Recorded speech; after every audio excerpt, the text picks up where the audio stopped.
Ce matin, alors que mon équipe technique, et on va les remercier, prépare notre setup salon, aujourd'hui, oui, vous pouvez les applaudir, des gars forts.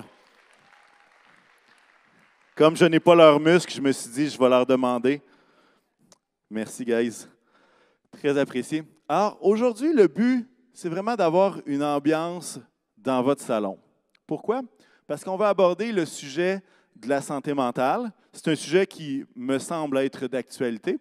Et pour converser, habituellement, ça prend une deuxième personne. Alors, je vais vous présenter celle qui va être avec moi aujourd'hui. Elle s'appelle Sonia Gagnon, une maîtrise en psychologie, mais surtout, elle a fondé le ministère, le Centre Emmanuel, qui est un centre de relations d'aide biblique. Alors, jour après jour, on peut l'accueillir, oui, on peut l'accueillir.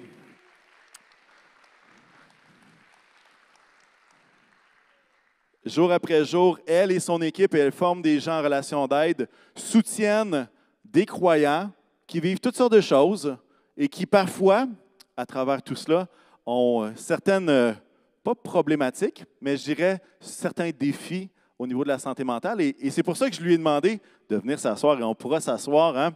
On était jaloux de vous, qui êtes tous assis sur des bancs coussinés, soutien lombaire, tout le kit. Et on s'est dit, nous autres aussi.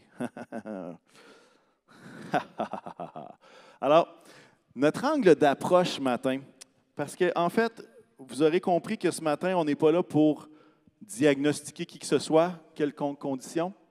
On n'est pas là pour jaser du taux d'antidépresseurs dans notre société. On n'est pas là pour jaser de tout ce qui se passe, mais on est là particulièrement pour jaser de la santé mentale chez le croyant et comment ça peut affecter notre relation avec Dieu. Alors, notre angle d'approche est vraiment d'y aller avec justement, notre relation avec Dieu, la santé mentale. Qu'est-ce qu'on peut avoir comme outil? Et puis, je vais laisser Sonia peut-être suppléer à ma faiblesse, alors que peut-être que je ne t'ai pas présenté de façon complète. Peux-tu nous parler un peu du Centre Emmanuel, oui, puis aussi peut-être du petit groupe qui risque de partir prochainement au Carrefour? Alors, le Centre Emmanuel, c'est un ministère de relations d'aide qui a débuté en 2004, qui était attaché à une église à l'époque, à l'église où j'étais. Et depuis, je dis 2004, oui, c'est ça. Depuis 2015, on est maintenant un organisme à but non lucratif. Alors, on n'est pas vraiment attaché à une église particulièrement. Alors, il y a plusieurs frères et sœurs de différentes assemblées qui viennent œuvrer comme intervenants. Puis vraiment, la motivation de mon cœur à l'époque, ce que le Seigneur mettait sur mon cœur, c'était vraiment l'idée que le corps de Christ, les uns les autres, combien on peut contribuer vraiment à venir faire du bien, à venir relever, à venir conduire la personne vers le fait qu'elle soit rebâtie, relevée, parce que, comme chrétien, on porte l'Esprit du Seigneur. Alors, pour moi, c'était une conviction que le corps de Christ pouvait vraiment être utilisé puissamment pour ceux qui sont blessés, brisés. Alors, c'est le but du ministère. Alors, les uns les autres, c'est vraiment ça. Je pense que ça fit bien avec notre thématique « Je bâtirai ma vie ». Et l'idée, c'est vraiment de construire notre vie autour de cette relation-là avec le Seigneur. Puis, à quelque part, il nous arrive tous des hauts et des bas. Il nous arrive des situations qui viennent nous chercher jusqu'au plus profond de nous-mêmes. Puis c'est là qu'on a besoin de l'aide du Seigneur. Mais comme Sonia, tu le dis bien, on a besoin les uns les autres aussi. L'Église a été créée pour se soutenir les uns les autres. Puis ça, c'est une grande, grande richesse. Ce matin, pour compléter au niveau de l'approche, il va y avoir une diapo qui va apparaître bientôt. Moi, j'ai mon cellulaire. Ce n'est pas mon numéro de cellulaire, inquiétez-vous pas. C'est un numéro temporaire qui est là si vous avez des questions que vous aimeriez qu'on réponde. Peut-être pas, on ne pourra pas répondre à toutes les questions aujourd'hui, mais peut-être que ça va enligner pour la semaine prochaine, parce que la semaine prochaine, on continue sur la même thématique de la santé mentale. Alors, n'hésitez pas par texto. Vous pouvez le faire par courriel, évidemment. Par écrit, si vous voulez, vous avez un petit papier, une enveloppe de dîmes qui est devant vous, vous écrivez votre question et puis vous nous la remettez à la fin de la réunion. Est-ce qu'on commence, Sonia? Bien sûr. On est préparé, mais notre objectif, c'est vraiment d'avoir une conversation ensemble et on aime bien converser ensemble, justement. Je ne pense pas que ça va être trop difficile. On va vraiment commencer par le début. C'est quoi, selon ce que tu observes, c'est quoi l'influence de la pandémie sur la santé mentale des croyants? On est dedans, là. Qu'est-ce que tu remarques de cette influence de la pandémie? Bien, dans le fond, je vois deux effets. Il y a un effet qui est quand même positif, malgré le fait qu'on peut dire « Ah, il me semble qu'il n'y a rien que du négatif », mais il y a vraiment du positif pour certains frères et sœurs où le fait de ralentir le rythme, le fait d'avoir le confinement, là, le fait d'avoir vécu cet arrêt-là où on se mettait à courir ou à répondre à je ne sais pas trop quoi, le fait de s'arrêter, ça en a amené plusieurs à dire « Coudonc, les choix que j'avais, les priorités que j'avais, c'était-tu les bonnes? » Et même à l'inverse aussi, des gens qui disent « Enfin, il me semble que je me sens plus coupable de ne pas courir puis de toujours être partout. Il me semble qu'on dirait que j'ai le droit là, de relaxer. » Alors, il y a eu cet effet-là où ça fait du bien. Puis tout d'un coup, je découvre c'est quoi les vraies choses qui me font du bien, ma famille, mes relations. Mais par le fait même, bien, beaucoup de souffrance parce que pour ceux qui ne pouvaient pas être en relation, là, on a vu des frères, des sœurs qui de par l'isolement, bien, on a vu l'anxiété augmenter, les symptômes dépressifs augmenter, tout d'un coup de se retrouver devant des inconnus financiers, la suradaptation de certains corps de métier qu'il fallait qu'ils en fassent 2, 3, 4 fois plus, en train de changer tout le temps, d'être toujours en suradaptation comme ça, bien oui, ça a amené vraiment beaucoup d'anxiété puis beaucoup de dépression. Puis, autant, oui, ça met du positif, mais quand on met tout ça dans l'équation, au final, est-ce que ça a amené plus de positif ou plus de négatif, à ton avis? C'est une bonne question. Oui, je dirais selon les personnes. J'aurais de la difficulté à trancher quelque chose de vraiment drastique. De façon majoritaire, ça a été plus négatif, mais je ne dirais pas que ça a été 100% négatif. Ouais. Puis, à quelque part, notre santé mentale influence un peu toutes les sphères de notre vie.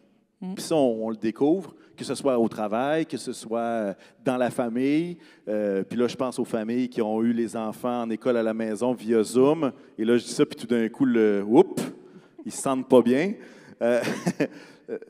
Mais ça influence aussi notre santé spirituelle. Puis à quelque part, alors que tu as plusieurs rencontres avec des gens, des croyants, c'était quoi l'influence de la pandémie sur la vie spirituelle des croyants?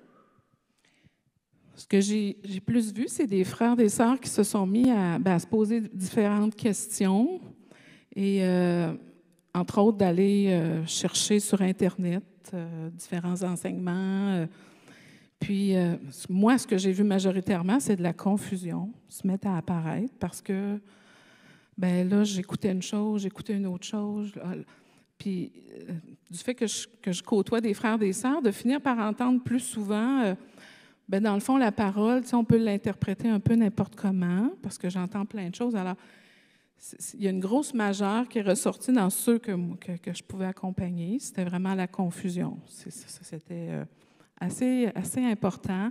La méfiance, se mettre à vouloir essayer de comprendre c'est quoi la volonté de Dieu dans tout ça. Alors, on cherche. Fait que une anxiété qui pouvait aussi venir de là. Seigneur, c'est quoi je devrais comprendre? Y a-t-il quelque chose que tu veux me dire là-dedans? Faut que je le trouve à tout prix. Ça, j'ai vu ça aussi. Puis il y en a d'autres, non, qui se sont rapprochés du Seigneur, puis de dire, « Ah, wow, Seigneur, tu t'en viens, là. Tu l'as dit, là, que ces choses-là allaient arriver. » Fait qu'il y en a d'autres qui l'ont vécu avec plus de, je dirais pas de joie, là, à tous les niveaux, quand même. Mais d'être capable de dire, le Seigneur en avait parlé, que ça arriverait. Puis, au-delà de la confusion, qu'est-ce que tu as observé au niveau peut-être de la vie de prière, de la lecture de la parole? Tu sais, ces choses-là, une des choses qui était, pour moi, comme pasteur déchirante, c'est qu'à quelque part, on était sur une vidéo. Puis bien que j'essaie toujours de montrer mon bon côté, mon plus beau côté de visage à la caméra, c'est pas la même chose que le contact les uns les autres. Puis à quelque part, il y a des fois que, je veux dire, on est là, puis on le voit que quelqu'un ne file pas, puis on est capable de juste lui poser des questions, ou juste dire « Hey, je peux-tu prier pour toi? » Ou tu sais, le Seigneur agissait de cette façon-là. Puis là, tout d'un coup, pouf, il n'y a plus rien de ça qui est possible. La seule chose qui est possible, c'est d'écrire sur un fil de conversation sur Facebook ou sur YouTube. « Hey, comment ça va tout le monde? » tu sais? Puis là, c'est comme si on dépersonnalisait. Puis à quelque part, c'était correct, c'était les outils qu'on avait, mais j'ai l'impression, même pour moi, c'était difficile parce qu'on perdait ce contact-là. Puis à quel point est-ce que de perdre le contact avec des frères et sœurs, à quel point ça a influencé notre vie spirituelle? Est-ce que tu fais un lien avec ça aussi dans ta pratique? Moi, je le fais comme pasteur, mais je ne sais pas si c'est juste moi. Tu sais. Tout à fait. Tout à fait. On a besoin de voir en l'autre, de goûter au Seigneur à travers quelqu'un d'autre. Moi, je pense que quand le Seigneur nous a dit « Tu aimeras ton Dieu de tout ton cœur, puis tu aimeras l'autre comme toi-même », là, il y a cette notion-là de « J'ai besoin d'être avec mon frère qui, lui, a l'Esprit de Dieu, puis qui me reflète. Dans ce qu'il est, il me reflète Christ. Il me reflète ce que mon cœur a besoin. Oui. Alors, quelqu'un qui va dire « J'ai assez compassion pour prier pour toi. Ce que tu vis, ça me touche. Je ne suis pas là pour juger. Je vais être avec toi. » Ça goûte le Seigneur, ça. Ça goûte Jésus. Oh oui. Oui, puis ça fait du bien. Ça fait du bien. Puis à quelque part, j'ai comme l'impression que c'est comme la poule puis l'œuf. Tu sais. Est-ce que le fait d'avoir été isolé socialement a influencé notre vie spirituelle ou si c'est justement l'isolement spirituel qui a affecté notre santé mentale puis que finalement, ça a entraîné d'autres choses? À quel point est-ce que ces deux choses-là sont reliées? Jamais on s'était posé cette question-là avant parce que si on voulait venir à l'Église, on se levait le matin puis on venait à l'Église. Tu sais, pour certains, c'est un combat. Des fois, ça prend 3 cafés. Des fois, ça en prend juste un. Des fois, c'est correct. Mais à quel point est-ce que l'un est relié avec l'autre? C'est intéressant de réfléchir à ça. Je crois vraiment que c'est relié l'un à l'autre. Ouais. C'est pas 2 entités complètement différentes. Tout à fait. Puis c'est ça. C'est une des choses que quand je jasais avec des gens aussi, il y avait cette notion-là que c'est comme si on n'a pas cet effet d'être ensemble qui nous amène à nous approcher de Christ, qui nous amène à vouloir ressembler à Christ. Puis à quelque part, peut-être c'est juste moi, mais j'avais l'impression que c'était un double effort. J'ai l'impression que c'était plus difficile encore. Ça ajoutait une difficulté particulière. Peut-être qu'il y en a qui se reconnaissent. Hey, si vous avez des questions, n'hésitez pas, vous pouvez les poser sur votre texto. Peut-être qu'on peut aller dans certains moyens pour... Comment est-ce qu'on peut faire pour favoriser une bonne santé mentale et sachant que ça influence notre santé spirituelle? Quel conseil tu donnes aux gens sur qu'est-ce qu'on peut faire pour favoriser une bonne santé mentale? Encore une fois, je pense que c'est Dieu qui a les réponses pour ça. Il nous a créés, fait qu'il sait de quoi on est fait et de quoi on a besoin. Mais j'aime attirer ou s'arrêter sur la notion vraiment de besoin parce que quand on regarde toute la créature, la création de Dieu, on est capable de dire, pour que telle plante pousse, évolue, grandisse, elle a besoin de choses particulières. Elle a besoin d'un climat particulier, d'eau, puis on ne mettra pas telle plante à tel endroit parce qu'elle va mourir. Puis on voit que la création de Dieu fonctionne avec sous forme de besoins. Alors l'être humain en est pas exempt. Alors la santé mentale, si on ne répond pas à nos besoins de sommeil, ça paraît banal, mais de sommeil, d'exercice, de nourriture, de bonne alimentation, nécessairement, ça a un impact sur notre état psychologique. Alors, la base, on revient à la base, là où ça, besoin d'apprendre à être sage à ce niveau-là. Mais l'autre besoin que je vois, encore une fois, c'est les relations. C'est vraiment d'être les uns les autres. Alors, on a besoin d'être entouré de gens qui sont capables d'être bienveillants, qui sont capables de compassion, qui sont capables de marcher avec nous dans ce qu'on peut vivre. Et si on est constamment entouré de gens qui sont dans la critique, le négativisme, ça a un impact parce que Dieu aussi nous a créés pour avoir des relations qui sont quand même saines. Alors, si je me maintiens des fois avec certaines personnes de façon prolongée, oui, ça va venir influencer ma santé mentale, d'avoir toujours à gérer bien des fois des mensonges aussi que l'autre peut me dire, mais toute une lourdeur. Alors, de qui je me tiens, avec qui je me tiens, ça, je trouve ça, c'est un besoin chez vraiment l'être humain. l'autre capacité, l'autre besoin, jusqu'où je nourris, c'est où que je dépose mes yeux, c'est où que je dépose, qu'est-ce que j'écoute, qu'est-ce que je regarde. Si je veux nourrir la vérité, parce que le Seigneur nous a dit que c'est la vérité qui nous libère, fait que, où cette vérité-là, elle existe, elle est en Christ, mais de quelle façon je m'en nourris? Alors, si je m'en nourris de Christ, de mes temps avec le Seigneur, de sa parole, mais que 3/4 du temps, là où je vais aller me nourrir, c'est dans des choses qui sont du monde, qui n'honorent pas le Seigneur, bien oui, ça a un impact aussi sur ma santé mentale. Fait que les relations, les besoins physiques, comment je veille sur le discours intérieur qui est là, ça, c'est des besoins qu'on a besoin de s'arrêter pour y remplir. Puis, alors, ultimement, le nez dans notre parole, prier, être avec le Seigneur, c'est là qu'on reçoit de lui les vérités qu'on a besoin pour notre cœur. Alors, dans sa parole, on va lire, puis, j'avais jamais vu ce passage-là de cette façon-là, mais ce matin, ça me parle. Je viens de voir une vérité, ça vient confronter un mensonge que j'ai pensé tellement d'années sur moi. Fait que, on revient à dire, passer du temps avec les autres, des personnes qui peuvent répondre à ce besoin-là relationnel de sécurité, d'encouragement, mais de passer du temps avec le Seigneur. Fait que dans nos choix, comment on occupe notre temps, ça peut influencer beaucoup notre santé mentale. J'entends l'idée de la négativité collective ou dans laquelle on se trouve. J'entends justement cette notion-là. Puis, comment on fait pour rester positif? Tu sais, je veux dire, les arcs-en-ciel, ça va bien aller. Là. Ça a duré 2 mois. Là, hein?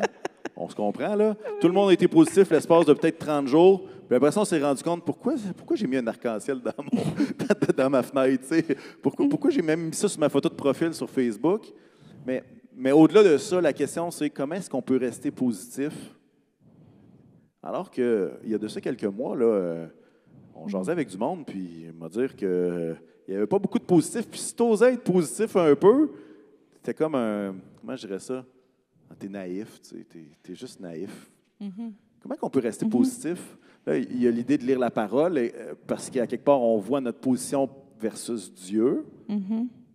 Mais plus loin, comment on peut rester positif et pas cynique et pas négatif, pessimiste devant ce qui se passe? Je ne pense pas que positif veut dire pas voir la réalité. Hein? Absolument. Fait que positif, c'est je suis capable de voir que la réalité dans laquelle je suis n'est pas facile. Mais je le sais que je ne serai pas tout seul. Je le sais que il y a des gens qui m'entourent. Je sais que Dieu est là. Je le sais que ses promesses sont certaines. J'ai comme besoin d'aller m'accrocher à quelque chose que mes yeux ne voient pas pour le moment. Puis, c'est ça, je ne suis pas dans un pays de licorne, là, je le vois. Mais je sais que le Seigneur est là, je sais qu'il est au contrôle. C'est là que je dois... Alors, quand je parle de positivisme, c'est ça, c'est de se raccrocher aux promesses. Je ne suis pas toute seule, il y a des gens avec moi. Le corps de Christ est là pour venir m'aider. Je peux aller me déposer, je peux dire, moi, j'en peux plus, je ne suis plus capable. Puis, je sais qu'il va y avoir des gens qui vont m'entourer. Ça, pour moi, c'est être positif. Mais c'est pas de voir la réalité avec des lunettes avec roses. Des lunettes roses, non. Ouais, non, effectivement. Non. Puis à quelque part, c'est là qu'on peut déposer cette réalité-là au pied du Seigneur. Dans le sens que c'est pas le scénario catastrophe qu'on dépose devant le Seigneur. Du genre, là, il va se passer telle affaire, plus tard, je te dépose ça. Non, c'est la réalité de ce que je vis, la réalité de comment mon cœur réagit aussi par rapport à ce qui se passe. Parce que une des choses que moi, je comprenais au début de la pandémie, c'est qu'on n'avait pas du tout la même réaction. Selon les personnalités, on n'avait pas du tout, puis là, je parle dans le corps de Christ, là, je parle parmi les chrétiens, on n'avait pas la même lecture du tout des événements. Et là, ce qu'on se rend compte, c'est que ce n'est pas juste les premiers mois, c'est que plus la pandémie avance et plus il y a une lecture différente qui se fait. Puis, à quelque part, c'est de dire, cette réalité-là, je pense que peut-être qu'une prière pour avoir une bonne santé mentale, je ne sais pas si tu es d'accord avec ça, serait, Seigneur, révèle-moi quelle est la vraie réalité et non pas l'illusion. Amen. La vraie réalité de, c'est quoi la réalité de mon cœur, comment il se situe présentement, c'est quoi la réalité de la situation présentement. Puis à quelque part, les disciples ont rarement dit, Seigneur, fais que tout aille bien. qu'est-ce qu'ils ont dit, les disciples? Qu'est-ce qu'ils ont dit? Ils priaient, ils disaient, on va avoir cette assurance-là de continuer d'annoncer le message de l'Évangile. Ah, ils nous lancent des affaires, ils nous lancent des tomates, ils nous font même battre. Mais Seigneur, donne-nous une assurance et un zèle pour continuer de partager ton nom. Parce qu'on est conscient que nous autres, par nous-mêmes, on ne peut pas avoir ça. Absolument. Tout à fait. On a besoin de s'accrocher. Pourquoi est-ce que c'est si difficile de garder notre tête, de garder toute sa tête dans une période comme celle-ci?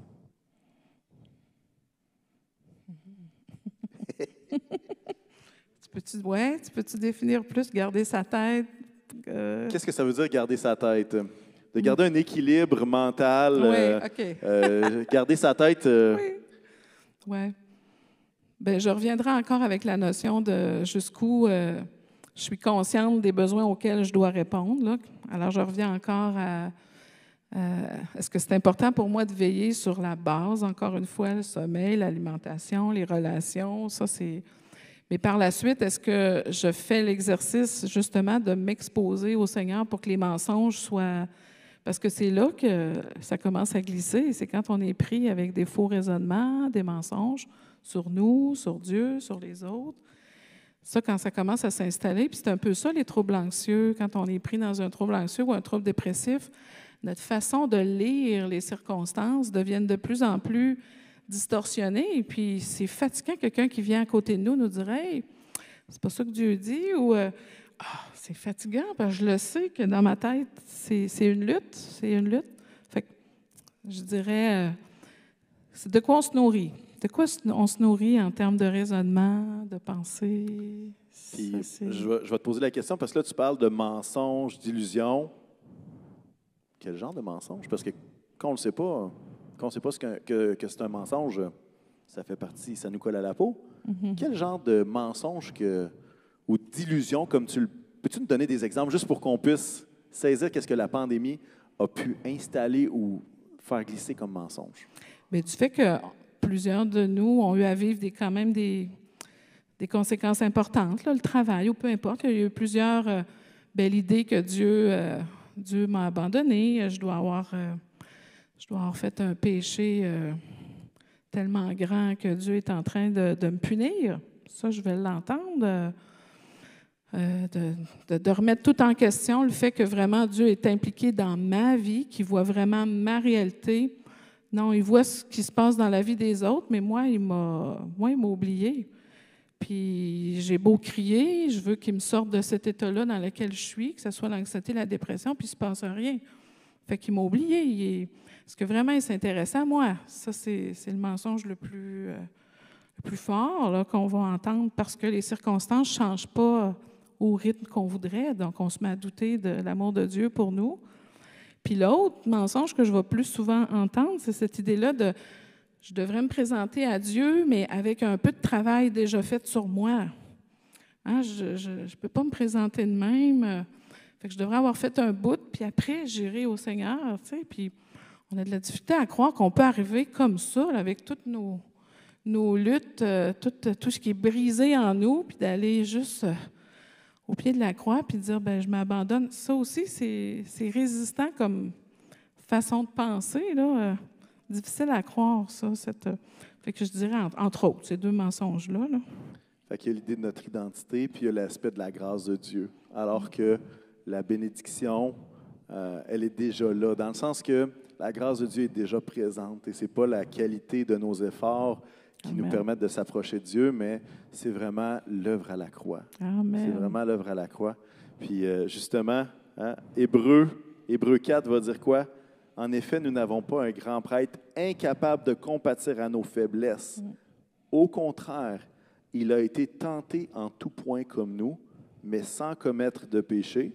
Alors, ça ne parle pas de nous, ça parle juste du grand prêtre, de Christ qui est capable de compatir parce qu'il a été tenté. Puis verset 16, ça va dire « Approchons-nous donc avec assurance du trône de la grâce afin d'obtenir compassion et de trouver grâce pour être secourus au moment opportun. » Il y a quelque chose là qui est puissant pour arrêter l'idée de performer. Puis à quelque part, c'est ça. En tout cas, pour moi, une des réflexions que je faisais par rapport à la COVID, c'est que la COVID nous a obligés à performer plus. Parce que là, on était en adaptation, on avait pour plusieurs le télétravail, et là, on était en ajustement, on essayait de bien faire, on essayait de faire les mêmes choses, sinon plus.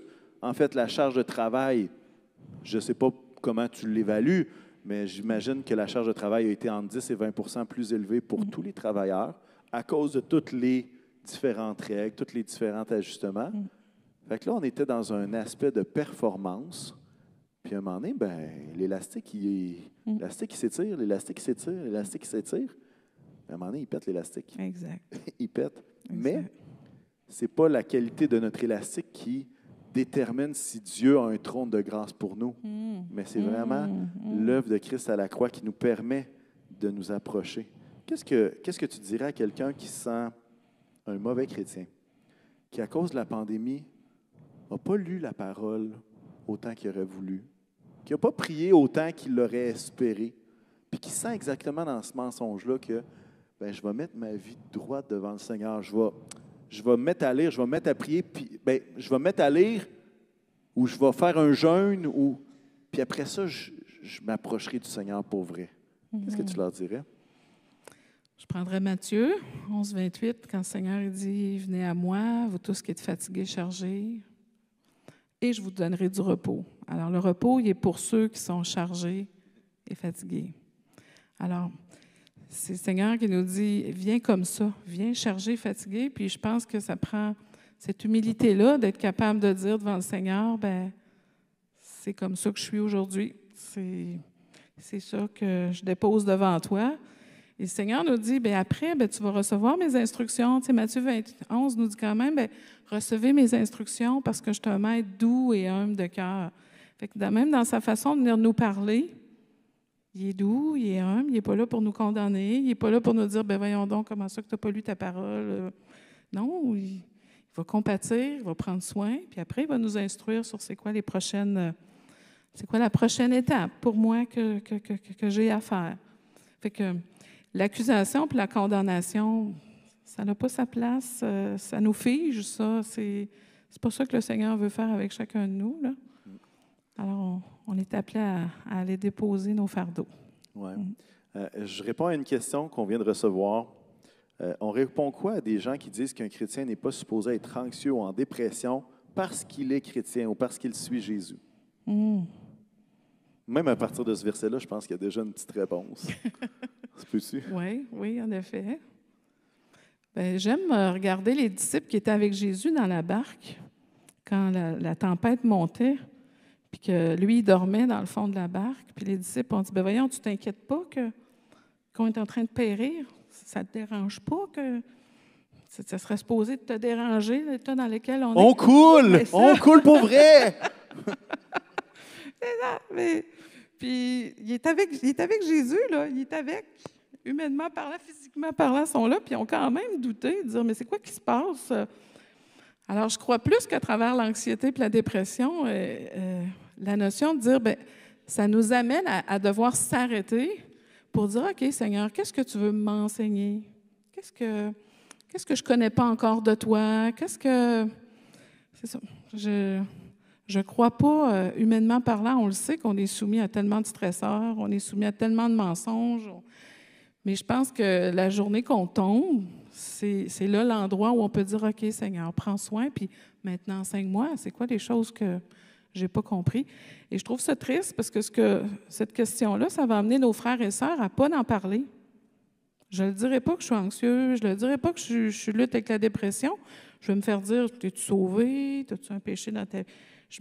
Fait que non, alors ça isole les frères et sœurs dans une bulle qui fait que ben ils peuvent pas recevoir la compassion de Christ, l'écoute, l'accueil, pour après tranquillement démêler. Ben c'est quoi qui s'est passé? C'est quoi qui s'est passé dans ta vie? Puis que maintenant, que le Seigneur veut t'enseigner, il veut te montrer, il veut t'apprendre à répondre différemment à certains besoins. Alors, à changer le discours intérieur, à renouveler nos pensées, par le renouvellement de l'intelligence. C'est une opportunité, mais en même temps, ça fait mal. Oui. J'imagine Pierre qui a renié Jésus 3 fois et qui se retrouve dans sa chambre. Nous, on connaît l'histoire après, mais je devine qu'il était dans un état de tristesse profond. profond parce qu'il était le premier à vouloir « Hey, moi, je vais y aller, moi. Je vais y aller mourir avec toi. » Puis finalement, c'est le premier qui le renie. Exact. On pense à Job, qui a vécu toutes sortes d'émotions. On pense à Élie, qui redescend de la montagne après un gros rush d'adrénaline, puis qui est en profonde dépression. Il faut qu'il y ait des oiseaux qui aillent le nourrir parce qu'il n'a même pas la force. Tu sais. Puis à quelque part, dans toutes ces histoires-là, Pierre, ben, c'est Christ qui va le relever en lui faisant ce discours-là, « M'aimes-tu? » Là, tu te dis, ben, pourtant, ça me semble l'accusateur, mais non, parce que Jésus lui rappelle sa mission. M'aimes-tu? Ben oui, je t'aime. Ben, va pas être mes brebis. Tu sais, occupe-toi de ma gang. M'aimes-tu? Ben, tu sais que je t'aime. Tu sais. OK, vas-y. Puis il va lui poser 3 fois la question, mais il est en train de restaurer la mission, il est en train de restaurer l'état mental, le discours intérieur de Pierre qui s'est dit, comment je pourrais servir le Seigneur si je le renie? Puis à quelque part, c'est un peu la question que chacun d'entre nous on a. Comment est-ce que je pourrais continuer de servir Christ si, à travers la pandémie, j'ai tellement négligé de choses? Exact. Comment je pourrais continuer d'avoir cette conviction-là d'être croyant alors que peut-être que je ne l'ai pas renié, puis que c'est écrit dans un livre, puis qu'on a vu des films avec quelqu'un qui pleure, mais peut-être que dans mon cœur, j'ai l'impression de l'avoir tassé. Mais cette question-là, je pense, m'aimes-tu? Elle peut venir dans nos temps de prière. Oui, exact. Puis à quelque part, la question est importante, mais ce que Jésus dit après elle l'est tout autant. Continue. Tu sais, Puis, non, c'est ça. Puis, les mensonges en bien. Puis, tantôt, quand tu parlais de Matthieu 11, tu disais, tu sais, apportez-moi vos fardeaux. Tu sais, puis moi, je vais vous donner mon fardeau qui est léger. Qui est léger. En fait, ce contexte-là, puis là, je vais y aller avec une petite partie pastorale, là, ce contexte-là, c'était les religieux. Les religieux de l'époque qui donnaient des règlements puis des règles qui étaient tellement lourdes, qui étaient chargées d'un fardeau. Puis Jésus dit, « Hey, mettez ce fardeau-là, donnez-moi-le. Puis moi, je vais vous donner des instructions. Je vais vous donner quelque chose de beaucoup plus simple. » Puis là, je me mets dans notre pandémie puis je me dis, à quel point est-ce que le système, la société, met un fardeau tellement pesant sur les gens? Puis Jésus dit la même chose. Tout à fait. Il dit, venez à moi. Ce fardeau-là, il n'est pas trop lourd pour moi. Puis j'aime, quand tu parlais, je vous donnerai mes instructions. J'aime le Seigneur qui nous met un pas après l'autre. Tu sais, qui ne dit pas, OK, voici, tu dois être parfait maintenant. C'est pas ça l'instruction. L'instruction, c'est, viens et suis-moi. Quel autre exemple de la parole qui t'aide à, comment je dirais ça, à lire ce qui se passe présentement? Tu sais, peut-être à travers les disciples ou qu'est-ce que Jésus faisait pour aider ses disciples? Bien, il insistait. Moi, j'étais frappée de voir qu'il insistait des fois pour renvoyer la foule puis dire à ses disciples, là, c'est assez, tu te reposes. Il enseigne à la foule, puis il regarde, puis il dit, je ne peux pas les renvoyer comme ça, ils n'ont pas mangé. C'est cette notion-là où il intervient pour dire, même à ses disciples, là, c'est assez, vous allez vous reposer. Puis même des fois, on voit, il y a un passage, je ne me souviens pas la référence, peut-être tu pourras, mais même à un moment donné, Jésus a passé la nuit en prière, puis ses disciples viennent le chercher, puis ils disent, ben viens-t'en, il y a du monde qui t'attend. Puis Jésus dit, ben non, on va changer de ville. Ça m'a toujours frappé, de dire, mais voyons, tout le monde attendait Jésus. Puis Jésus dit, ben, je m'en vais faire la volonté de mon Père. Il était toujours en train de... Fait que, je trouve ça précieux de s'arrêter à dire, ben Seigneur, toi, tu me dirais quoi, là, si tu serais là physiquement? Là, tu me dirais-tu, repose-toi. Là, c'est assez. Prends du temps. Je veux te parler. Je veux te baigner dans ma présence. On a besoin de...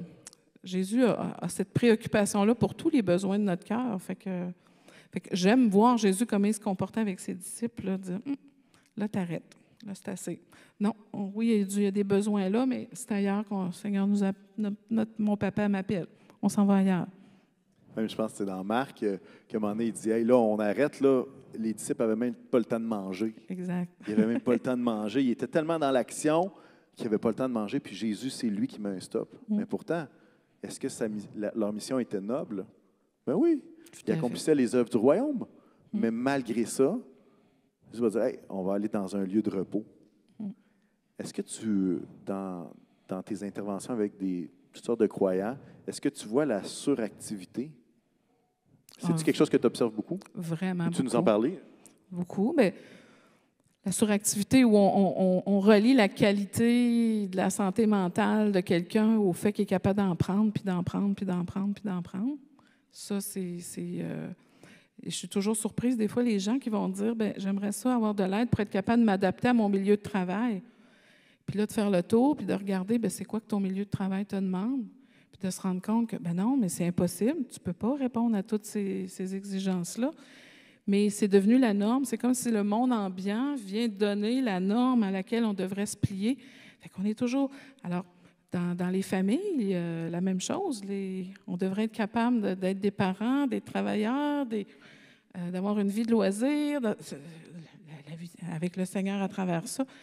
Le message ambiant, il est fort que notre santé mentale, quelqu'un qui est fort dans sa santé mentale, il est capable de gérer autant de demandes, autant de pression. Puis celui qui s'écroule, c'est parce qu'il a une faible santé mentale, alors qu'il y a un mensonge là-dedans. Parce que je peux, le soir, consommer de l'alcool pour me calmer, mais oui, je vais être capable de faire le reste de ma journée. Peut-être que socialement, je suis rendue que je ne m'entends plus avec personne, mais je vais faire le reste de ma journée. Peut-être que je suis rendue complètement coupée intérieurement, puis j'ai plus d'émotions, j'ai plus rien. Ben oui, je vais la faire ma journée, mais je suis complètement coupée, dissociée. Fait que ce message-là, il est très fort. Fait que quand on tombe, ben nécessairement, on dit, bon, c'est moi qui ai un problème. J'aurais dû être capable de continuer à ce rythme-là qu'on m'impose. Oui, ce mensonge-là, il est fort. En tout cas, ici, dans notre société ici. C'est pas partout pareil, mais ici, c'est fort. Oui. Même, même à travers l'actualité, l'idée de fermer une journée par semaine les commerces, tu sais, il y a de ça 25 ans, tout était fermé le dimanche. Exact. Oui. Là, c'est revenu, puis ça s'est fait comme ça. Puis là, il y a la notion de, hey, on pourrait peut-être faire ça.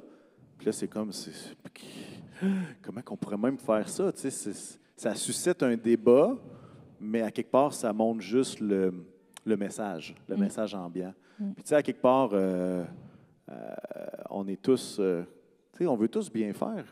Tu sais, je pense qu'on veut tous bien faire, puis des fois, on s'en met trop ses épaules. Puis, ouais, des fois, c'est pas mal pesant. Je ne sais pas si c'est juste nous, là, mais je ne sais pas s'il y en a qui sont capables de se mettre des fardeaux sur les épaules eux-mêmes. Je ne sais pas si c'est juste nous. Mais moi, je me rappelle que pendant la pandémie, il y a eu une période de temps, de 2-3 mois, où est-ce que ça volait pas haut, là. Pourquoi? Parce qu'il y avait tellement de demandes, il y avait tellement d'adaptations. On était en télétravail, les courriels rentraient 24 heures, là, tu sais, ça n'arrêtait jamais. Puis là, à un moment donné, c'est comme justement, j'étais comme sur un mode radar. Le radar, c'est je fais les choses que j'ai besoin de faire, mais il n'y a pas d'espace dans mon cerveau pour quoi que ce soit d'autre. Puis souvent, une des choses pas qui débarque, mais un des premiers éléments qui devient être négligé, c'est quoi? Ben, c'est notre relation avec le Seigneur, parce qu'on n'a pas le temps. On considère qu'on n'a pas le temps. Et puis, à quelque part, à travers cette période de 2-3 mois-là, et même, je pourrais même témoigner aussi au niveau quand il y a eu l'incendie, je peux dire qu'on était sur le radar, pas juste un peu, là. Puis ça laisse des traces. Ça mine notre santé mentale. Puis est-ce qu'on est capable de parler avec les gens? La réponse, c'est oui. Mais, on se sent vide. On se sent vide. Puis c'est là qu'à quelque part, je pense que le message de la croix n'est pas un message « sois un super-héros comme Jésus ». C'est tellement l'inverse. Reste au pied de Jésus. Parce que dépend de lui. Exact. Dépend de lui. Puis à quelque part, les souffrances qu'on vit, c'est des souffrances qui sont associées à la croix. On s'associe aux souffrances de Jésus. Puis à quelque part, est-ce que c'est si surprenant qu'on souffre? Tu sais, là, on rentre dans toute une autre question, mais à quelque part, dans la santé mentale, on a l'impression que ce n'est pas normal de souffrir, c'est pas normal d'être affecté, alors que... alors qu'on vit dans un monde qui suit pas le Seigneur, on a notre chair, on a l'ennemi, on est bombardé constamment là, dans nos raisonnements, dans notre... alors, il ne faut pas être surpris qu'à un moment donné, on tombe au combat, mais avec le Seigneur, c'est de dire, c'est correct de tomber, maintenant on se relève, puis on avance un pas à la fois. c'est ça. Moi, je vois un enfant de Dieu comme ça, dire c'est celui qui se relève. Ouais. Autant de fois que j'aurai tombé, autant de fois je vais me relever, puis je marche avec mon Seigneur, mon Sauveur. Exact. Puis dans même son dans, amour. je pense que c'est dans Philippiens, je peux tout par celui qui me fortifie. Tu sais, ce passage-là, il a souvent été, tu sais, c'est un passage qu'on met sur nos écrans Facebook. C'est tellement inspirant. Mais quand tu vois qu'est-ce que ça veut dire, ce passage-là, ça ne veut pas dire je suis un super-héros parce que Christ vit en moi. C'est genre, plutôt le message, c'est je peux tout traverser, toutes ces souffrances-là, tout ce que Paul avait enduré, je puis tout. Je puis supporter tout ça. Parce que Christ est en moi. Amen. Parce que Christ me fortifie. Puis c'est là qu'à quelque part, je pense qu'on a besoin de changer de mentalité de super-héros à l'humilité de dire j'ai besoin de Jésus. Exact. J'ai besoin de Jésus. Qu'est-ce que tu donnerais peut-être comme truc à quelqu'un qui est en bas, là, tu sais, qui n'a pas touché le fond, mais qui n'est pas loin? Qu'est-ce que tu lui conseillerais ce matin? Bien, j'ai eu à vivre une période comme ça personnellement, puis même de lire la parole, c'était difficile. Je n'étais même pas capable de me concentrer. Fait que tout ce que je faisais, c'est que je m'exposais à de la louange. C'était juste d'écouter, de réécouter, d'entendre les vérités parce que je n'arrivais pas à me concentrer. Puis de dire au Seigneur, je ne sais pas comment tu vas faire, mais moi, c'est tout ce que je peux te donner. Il n'y a rien d'autre. Je peux juste me présenter comme ça, puis je te fais confiance que tu vas faire le reste. Fait que je pense qu'à la base, quand vraiment il n'y a plus rien, c'est Seigneur, je te fais confiance que tu vas t'occuper de moi. Je ne sais pas comment, mais puis je veux m'exposer à ta vérité, la louange, vraiment le plus bas, et de ne pas rester isolé.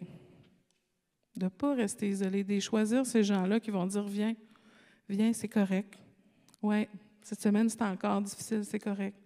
Puis je me souviens de quelqu'un qui m'avait déjà témoigné, qui était en dépression quand même majeure depuis un bon temps. Puis il y avait un frère ou une sœur qui, à tous les dimanches, parce qu'il ne sortait pas, à tous les dimanches, allait chez lui, puis il s'assoyait à côté. Puis ce frère-là, qui était en dépression, disait « Je ne voulais rien savoir d'avoir de la visite, je ne voulais rien savoir, fait que je vais y faire payer à l'autre de venir. » Puis la personne a persévéré 1 an. Elle s'assoyait à côté, elle ne disait rien, parce que l'autre, il ne voulait pas parler. Mais tranquillement, il a commencé à y parler. Puis il est sorti de là, je ne suis pas en train de dire que c'est ça qu'il faut faire avec tout le monde, mais cette notion-là de dire quelqu'un qui persévère à côté de quelqu'un qui est anxieux, puis qui, je vais prier pour toi. Aider la personne à sortir de l'isolement, bien, des fois, c'est ça. Il n'y a pas grande discussion qu'on peut avoir avec. C'est juste d'être là, puis j'ai fait un repas, je viens faire quelque chose de très concret, mais est-ce que tranquillement, je pourrais parler à cette personne-là qui est à côté de moi? Fait que sortir de l'isolement, c'est aussi quelque chose d'important quand on est très, très bas. Y a-t-il une personne à qui je pourrais appeler, me confier? Ça, c'est important. Le temps passe vraiment vite. Ouais, hein? On serait capable de jaser encore pas mal, mais je ne veux pas qu'on passe à côté de cette question-là. Tu l'abordes déjà, mais j'aimerais qu'on puisse aller plus loin. Comment est-ce que je peux aider quelqu'un qui ne file pas? Bon, là, on a parlé de si quelqu'un qui ne veut pas parler à personne, reste à côté de lui pendant 1 an. OK, on l'a entendu, cela, c'est bon. On va spotter les plus babounes qui ne veulent pas parler, puis on va se mettre à côté. Non, mais l'idée, comment est-ce qu'on peut... Parce que des fois, on a l'impression que ça nous prend une formation de relation d'aide complète, que ça nous prend... faut être pasteur pour pouvoir accompagner des gens. Alors que le corps de Christ, c'est pas de dire combien qu'on a de personnes en relation d'aide, OK, on est une église. Non. Comment est-ce qu'on peut faire chacun d'entre nous là, dans la simplicité pour aider concrètement? Si tu avais des petits trucs, là, petits trucs du Centre Emmanuel. Quand on est dans l'anxiété, en tout cas, on va garder, mettons, le focus sur l'anxiété et la dépression, le fait qu'on est pris avec un paquet de mensonges, de rencontrer quelqu'un qui me dit « Je suis content de te voir », qui te regarde avec des yeux brillants puis qui fait « Je suis vraiment content de te voir ». Déjà, ça vient confronter « Mais non, moi, j'ai l'impression d'être rien, j'ai l'impression de... Tu es content de me voir. Est-ce que vraiment je vais me laisser toucher par ça ou... » Ben, il me dit ça parce qu'il est obligé de le dire, mais Mais non, de semaine après semaine, je suis contente de te voir. Comment ça va? Veux-tu qu'on s'assoie, qu'on placote? Non. Ah, bien, fine. Ben, je vais être là pour toi. L'accueil, accueillir la personne qui est dans un état de vulnérabilité, on n'a pas conscience de la puissance que ça a, ça, cet accueil-là. Puis j'ose croire, je n'ai pas vu Jésus de mes yeux, mais j'imagine que les gens qui s'approchaient de lui, c'est ça qui goûtaient. Un accueil, je te prends tel que tu es. Alors cette notion-là, jusqu'à quel point qu'on peut demander à la personne, c'est quoi que je pourrais faire comme pour t'aider cette semaine? Aurais-tu besoin de quelque chose de particulier? Puis la capacité d'écouter. C'est vraiment une denrée rare dans notre société. Je pense que comme enfant de Dieu, on peut se distinguer dans le fait de prendre du temps pour écouter ceux qui souffrent. Puis je ne sais pas si vous avez vu dans les médias, actuellement, on dit qu'il y a 19 000 personnes qui attendent pour rencontrer un psychologue, un psychothérapeute. 19 000 ici au Québec. Puis de dire, bien, il y en a probablement beaucoup là-dedans que si on s'assoyait, comme enfant de Dieu, puis je veux t'écouter dans ton histoire. Ça m'intéresse de savoir. Je ne te donnerai pas de conseils. Je veux juste être capable de t'accueillir tel que tu es. Il y a beaucoup de guérison là-dedans. Ça semble simple, mais si on pouvait l'appliquer, là, c'est vraiment puissant ce que ça peut créer comme effet. Puis même, pour rebondir sur Jésus qui accueillait, quand les disciples éloignaient les enfants, Jésus reprenait ses disciples et dit « Non, laissez-les venir à moi. Je veux les accueillir. » Puis, c'est quoi le top 3 des phrases à ne pas dire quand on veut aider quelqu'un? Genre, je peux t'en dire, je vais te donner un exemple. Oui, tu donnes. Ben là, si tu pries dans le nom de Jésus, ta dépression part demain matin, c'est sûr. OK, ça, c'est un exemple, OK? T'en as-tu d'autres comme ça? À ne pas dire, c'est ça? À ne pas dire. Ouais. Genre, croix rouge, ne pas faire. Oui. Bien, cette idée-là, de dire tu dois repêcher dans ta vie, là, cette idée-là, en partant de tomber dans quelque chose d'accusation puis de condamnation, c'est pas ça que Jésus faisait. Effectivement, déclare la parole, déclare-la. Oui, la déclarer. Mais moi, j'y crois pas, là. J'ai beau la dire, mais dans mon cœur, c'est pas quelque chose de vivant. C'est ça. Tu manques de foi. Tu ne dois pas avoir assez de foi. Ça, fait que c'est pour ça que le Seigneur ne répond pas, parce qu'il va répondre selon ta mesure de foi. Fait que si tu manques de foi, bien, il ne répond pas. C'est aussi ces genres de phrases. Pour ajouter, voyons donc, tu as tout pour être heureux, qu'est-ce qui se passe? Ça pourrait être ça aussi. Tu as Jésus dans ta vie, bien, comment ça, donc? Puis à quelque part, c'est bien embêtant parce que plus on regarde de haut, mais plus on condamne, et plus le jour où est-ce que notre tour viendra, où est-ce qu'on sera plus fragile pour une raison ou une autre, que ce soit de suractivité, que ce soit un deuil qu'on vit ou que ce soit une circonstance de la vie, bien, habituellement, on tombe de plus haut à ce moment-là parce qu'on se dit « Ah, je pensais être très fort. » Que celui qui se croit debout ne prenne garde de tomber parce que la chair est faible. Et c'est d'ailleurs une des choses qu'on regarde pour ceux qui sont intervenants au centre, on s'appuie là-dessus, de dire, bien, quand je m'en vais aider quelqu'un, il faut que j'ai toujours dans mon esprit que ça pourrait être moi. Ouais. Ça pourrait être moi qui est là. Alors, si je suis convaincue que moi, je ne pourrais jamais être là, tu n'es pas la bonne personne pour venir aider. Ouais. Tu vois l'autre en disant, ça se pourrait que toi aussi. Puis on regarde ce passage-là. Puis quand le Seigneur nous dit ici, ben, examine ta poutre. Examine ta poutre, pour savoir comment aller aider ton frère qui a une paille, dans Matthieu 7. Bien, ça aussi, est-ce que j'ai une conscience de mes propres luttes, de mes propres défis? C'est où que je m'accroche au Seigneur de façon serrée? Parce que si je le lâche, bien, c'est peut-être moi qui va être appelé à aider un frère, une sœur, parce que ma poutre, là, je suis capable de dire j'en ai une.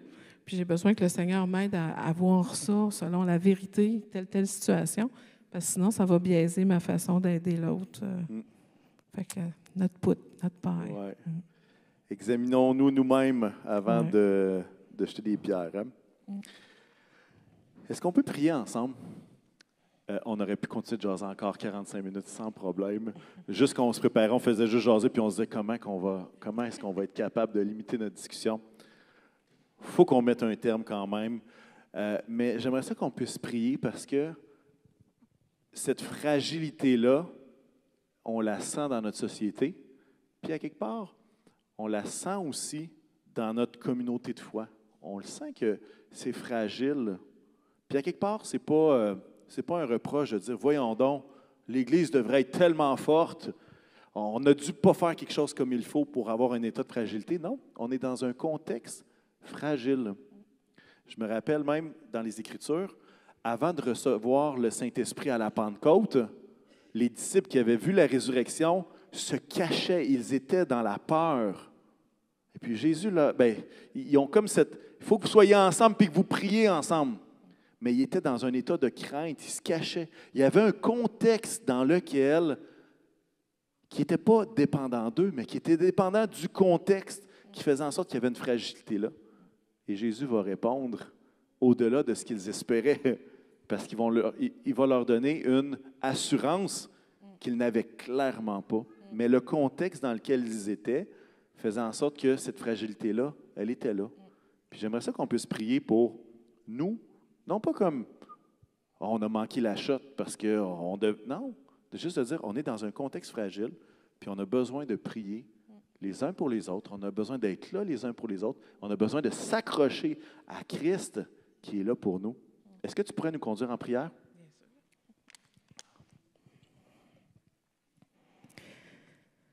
Père éternel, merci, Père, pour l'assurance que tu veux continuer de venir affermir dans nos cœurs qu'on est précieux pour toi, que tu ne nous abandonnes pas.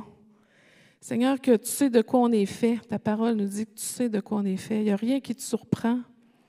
Et combien ton cœur, par ta fidélité, par ta compassion, par ta miséricorde, veut continuer de poursuivre chacun de nous pour nous attirer toujours plus à toi, pour nous faire grandir dans ta connaissance, pour venir mettre à la lumière ce qui est mensonger en nous, pour vivre selon ta vérité. Je te loue, Seigneur, que tu es fidèle. Ce que tu dis, tu vas l'accomplir. Puis ta parole nous dit que ce que tu commences, tu le termines. Seigneur, on ne sait pas toujours comment, puis c'est correct. C'est une bonne chose qu'on ne sache pas. Mais Seigneur, on veut s'attacher à tes promesses parce qu'en toi, il n'y a rien de mensonger. Ce que tu dis, tu l'accomplis. Alors, Seigneur, tu vois là où chacun de nous, on est. Et je te prie, Père, que tu te manifestes comme toi seul peux le faire de façon personnelle pour venir redire à notre cœur ce qu'on a besoin d'entendre, ce qu'on a besoin de ressaisir comme vérité. Et Seigneur, qu'on puisse marcher à ta suite, croyant jamais qu'on peut être fort sans toi, parce que ta parole dit que sans moi, vous ne pouvez rien faire. Alors, merci pour les endroits que tu montres dans nos vies où on s'est détaché de toi, Seigneur. On a cru que par nous-mêmes, on pouvait. Et Seigneur, merci de ne pas nous laisser là, de nous ramener à toi et de nous apprendre à dépendre de toi en toutes choses. Alors, je te prie de bénir mes frères, mes sœurs, Seigneur, et que tu puisses être le sujet de nos louanges où on va pouvoir proclamer de quelle façon tu es venu toucher nos cœurs, Seigneur, et de quelle façon tu es venu nous relever, tu es venu nous affermir pour qu'on devienne de plus en plus semblable à toi. Alors, merci, Père, merci. Et c'est dans le nom de Jésus que j'ai prié. Amen.